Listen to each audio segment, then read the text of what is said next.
अस्सलाम वालेकुम friends, welcome back to my YouTube channel. तो कैसे हैं आप सब? आई होप आप सब ठीक होंगे और आप सबकी दुआ से अल्हम्दुलिल्लाह हम भी अच्छे और बहुत ठीक हैं। तो फ्रेंड्स मैं यहाँ पर छील रही थी पपाया, मतलब काट रही थी। इस तरह से मेरा हो गया था काट कर, और फिर मुझे बाकी दूसरे काम भी करने थे, तो मैं फ्रिज में से चीज़ें निकाल रही थी। और इधर मैं काट रही वाटरमेलन, क्योंकि तरबूज इफ्तारी में सब फ्रूट्स खाना मतलब बहुत ज़्यादा अच्छा होता है। ज़्यादा से ज़्यादा फ्रूट ही खाए तो ही ज़्यादा बेहतर होता है। तो यहाँ पर मैं वाटरमेलन काट रही थी, उसको मैंने सोचा कि पहले काट कर रख देती हूँ। मैं हमेशा मतलब रोज़ ही इफ्तारी के टाइम पहले काट कर रख देती हूँ सब फ्रूट्स, और फ्रिज में जब तक वो ठंडे हो जाते हैं। तो इस तरह से मैंने वाटरमेलन भी काट लिया, और मैं दिखा रही थी कि मैंने काटा है ऐसे। और बस यहाँ पर सब मैं उठा रही थी, गंदगी जो भी हो गए थे सब छिलके, तो मैंने सोचा कि उठाकर बाहर रख दूँ। फिर मुझे बनाने थे ब्रेड पकोड़े, तो फिर मैंने ब्रेड को भी निकाल कर रख दिया साइड में, और फिर मैं रूह अफ़ज़ा बनाने लग गई। तो देखिए इस तरह से मैं बना रही थी रूह अफ़ज़ा। मुझे बनाने थे 5 गिलास, तो उसके हिसाब से मैं क्वांटिटी के हिसाब से शुगर निकाल रही थी। और फिर इस तरह से मैंने पतीले में डाला, और फिर मुझे थोड़ा कम लगा तो मैंने और डाल दिया इस तरह से। तो और फिर रूह अफ़ज़ा डाली। देखिए इस तरह से मेरा बन गया रूह अफ़ज़ा। फिर मुझे इसमें नींबू डालना थे, तो फिर मैंने नींबू को काटा और फिर नींबू भी इसमें डाल दिया। इस तरह से मैंने नींबू भी इसमें डाल दिया, और फिर मेरा रूह अफ़ज़ा बनकर तैयार हो गया था। फिर मैंने इसको उठाकर फ्रिज में रख दिया। फिर क्योंकि फिर फ्रिज में रख दो तो इफ्तारी के टाइम तक ठंडा हो जाता है। टाइम जो हो रहा था वो हो रहा था 4:30 बजे का, तो फिर जब तक 6:30 पौने 7 बजे तक ये ठंडा हो जाता है। फिर मुझे बनाने थे मूंग के भजिए, तो मैं इधर मूंग की दाल को पीस रही थी, ग्राइंड कर रही थी। फिर मैंने उसको ग्राइंड कर लिया था दरदरा, और फिर उसके बाद में मैं उसकी प्रिपरेशन में लग गई थी। तो फिर मैंने मिक्सर को वहाँ से उठा कर रख दिया। देखिए फिर मैंने आलू को निकाल लिया, और फिर मुझे आलू को निकालने के बाद आलू को छीलना था, और ब्रेड पकोड़े का जो फिलिंग था वो तैयार करना था। तो फिर मैंने वो भी तैयार कर लिया। तो मैंने ज़्यादातर कुछ बनाया नहीं था आज। मैंने बनाया था ब्रेड पकोड़े और मूंग के भजिए, मूंग के पकौड़े, बस 2 चीज़ें बनाई थी। बाकी सब फ्रूट्स थे, और बाहर से भी थोड़ा कुछ लेकर आ जाए तो बहुत ज़्यादा हो जाता है। बहुत ज़्यादा ही गरम थे आलू, तो बहुत मतलब हाथ जल रहा था मेरा। इस तरह से मैंने ज़्यादा नहीं बनाया था, 3 आलू का ही बनाया था। और ये मैंने हरी मिर्ची का पेस्ट, हरी मिर्ची का कुटी हुई हरी मिर्ची इसमें डाल दी। फिर इसमें मैंने डाल दिया टोमेटो सॉस, नमक, हल्दी, और बस इस तरह से मैंने इसको अच्छे से मिक्स कर लिया। और मिक्स करने के बाद फिर मैंने इसको फिल कर लिया था कि इस तरह से मैंने इसको अच्छे से मिक्स कर लिया। फिर मैंने इसको ब्रेड के अंदर लगा लिया, और फिर डबल ब्रेड को पैक कर मैंने इसे अच्छे से रख दिया साइड में। तब तक मैंने इसको मतलब एक के बाद एक मैंने इसको बना लिए थे, और ज़्यादा क्वांटिटी में मैं नहीं बनाती क्योंकि हमारे यहाँ पर कम लोग हैं, तो इसके हिसाब से हर चीज़ थोड़ी थोड़ी ही बनाना पड़ती है।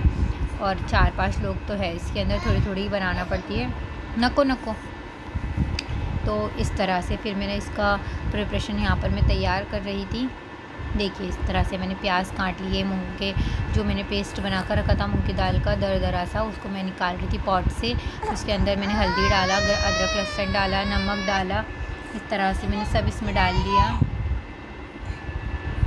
देखिए अदरक लहसुन मुझे डालना पड़ा इसमें, और अदरक लहसुन भी हम 8 से 10 दिन का ग्राइंड कर रख लेते हैं, क्योंकि रमज़ान में बहुत ज़्यादा मतलब इसका यूज़ होता है हर चीज़ बनाने के लिए। वैसे तो हर दिन हम इसे बना कर ही रखते हैं, लेकिन रमज़ान में ज़्यादा यूज़ होता है।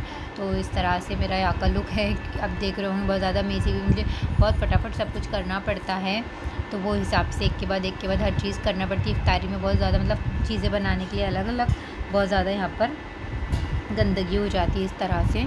तो फिर मैंने सोचा कि थोड़ा हरा धनिया भी इसमें डाल लूँ, तो फिर मैंने हरा धनिया निकाल कर वो भी कट कर लिया। ये भी हम सब धोकर साफ़ कर रख देते हैं। तो इस तरह से मैंने हरा धनिया भी कट किया, और ये भी इसमें मिक्स कर लिया। फिर इसको मैंने अच्छे से मिक्स कर लिया, और इसको भी मैंने साइड में रख दिया, क्योंकि सब तैयार कर रख लेती हूँ, और फिर एक साथ में उसको फ्राई कर लेती हूँ। मेरा फ्राइंग का काम फिर एक साथ में हो जाता है। तो इस तरह से मैंने इसे भी मिक्स कर लिया।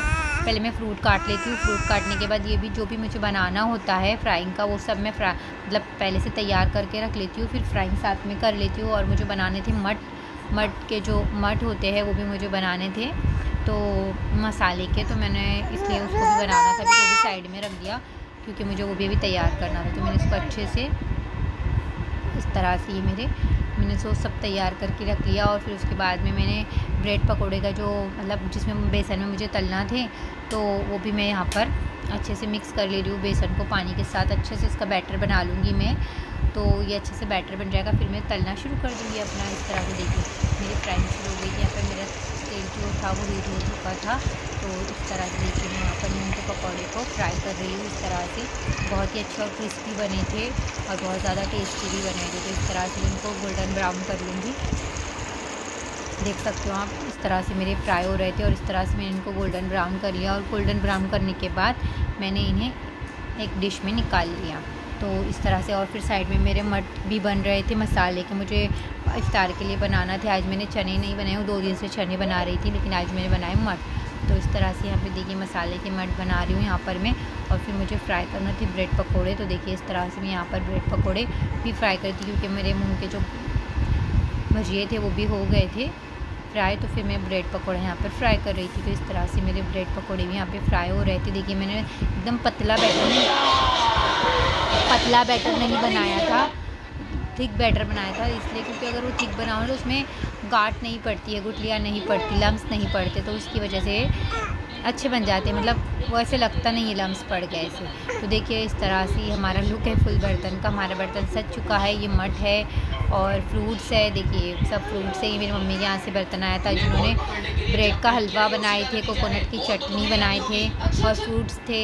और देखिए हमारे यहाँ पर इस तरह थे, सब बर्तन था हमारा इस तरह से। तो बताना कि आपको कैसा लगा और आपकी इफ्तारी में आप लोग क्या क्या खाते हो वो भी बताना कमेंट्स में। और इस तरह हम सब बैठे थे। देखिए बच्चे, बस इतने ही लोग हैं हम घर में, ज़्यादा लोग नहीं हैं। अगर आपको मेरी वीडियो अच्छी लगी तो प्लीज़ मेरी वीडियो को लाइक शेयर सब्सक्राइब करें मेरे चैनल को, और प्लीज़ ज़रूर से सब में शेयर करें।